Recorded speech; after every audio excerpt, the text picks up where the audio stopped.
Thank you for joining me on the Investing for Freedom podcast. As I was driving into Austin this morning, I was looking at the skyline and just seeing all the cranes and the amount of buildings that are being built right now in Austin, Texas. And it made me think about the scripture, as a man thinketh in his heart, so is he. And just really, what are the thoughts that are going on in our head? And in this day and age that we live in, with the negativity and the news and spins on different things, like people can really influence your thinking, not just people, but the news, the media, whether we're listening to Bloomberg, the New York Times. There is a spin on everything. And if there's one thing that I've realized, it's like it's really hard, even for the smartest, greatest economic advisors, hedge fund managers, et cetera, to really figure out what's going on. And so I was thinking about it this morning, like just bringing it back to my worldview and what really impacts me. And so much of this maybe potentially could have a large impact on you or me or us.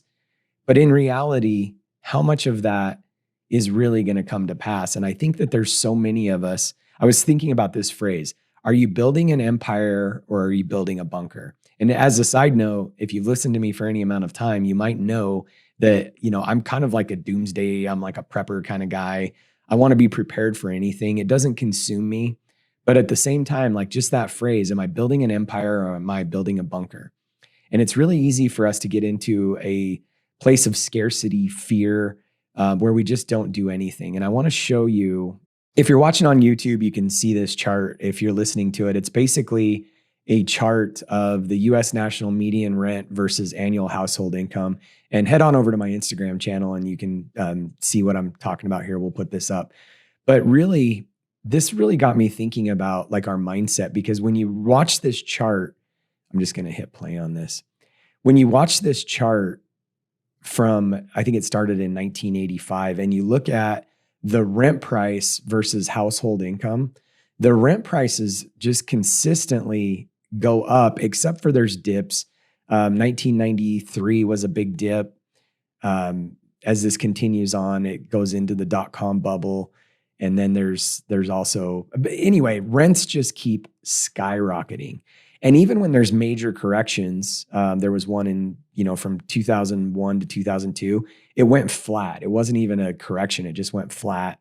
And then it skyrockets again. But when you look at the income, the household income compared to rents, income's pretty, there's peaks and valleys, but it's pretty flat compared to the rent increase prices. And then even in, 2008, you see this dip. And then in 2021 or 2020, you see a dip. But the thing that I wanted to point out, and this chart is pulled up, if you just look at, the actual dips, let me get rid of this. If you look at the actual dips on this, they're not huge. And it comes back up pretty quickly. It can take a year, maybe 6 months, sometimes maybe 2 years max. But everybody focuses on these dips. And the crazy thing is, even here, this goes through December of 2023.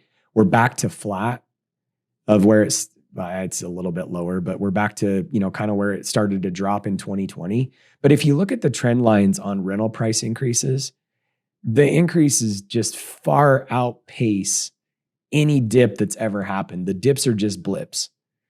That's a good saying. I should turn that into a shirt, but the dips are just blips. And so when I see a chart like this, it just makes me so bullish on real estate, because real estate rents would have to crash by like 150% to even get anywhere near the percentage of household income increase versus rental increases. It's just insane.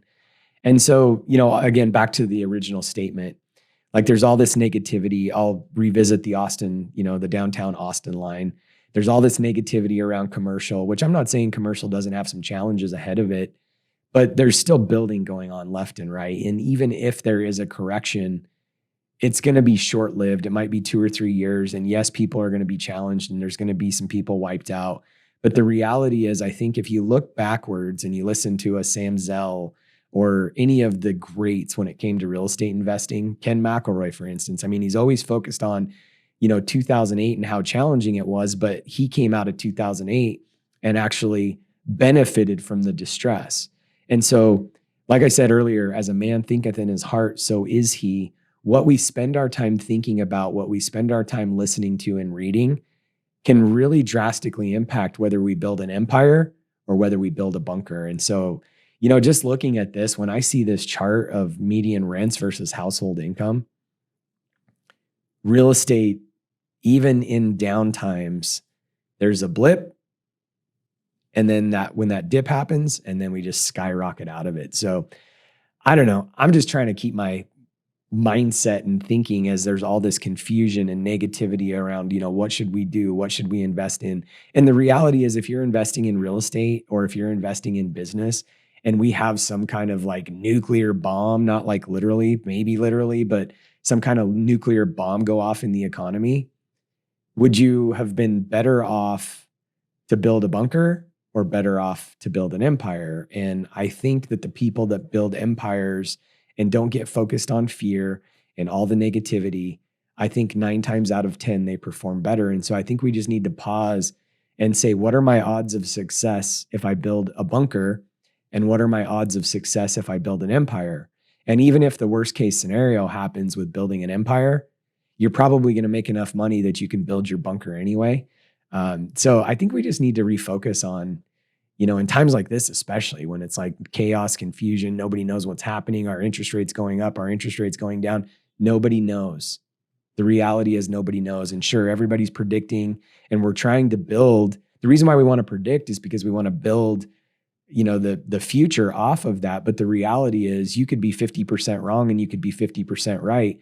But if you don't do anything, then I'm pretty confident that nothing good is going to happen for you. So I think we should build an empire and then therefore we can pay for our bunker. So I would love to hear your feedback on this. Head on over to Instagram, like I said, and you'll see this. If you're not following me on YouTube, we're going to start reposting everything there again. We took a pause from this, but this stuff will all be posted on YouTube. By the way, I'm not going to do like super produced content. It's going to be just real raw, the format that it is. Let me know your feedback. Let me know what you think about this. Would love to hear from you. And by the way, if you like this podcast and you've been listening and you're not subscribed yet, hit that subscribe button. Would love a 5-star review from you. What are your thoughts on the actual median rent over the time since 1985 versus the household income? Would love to hear it.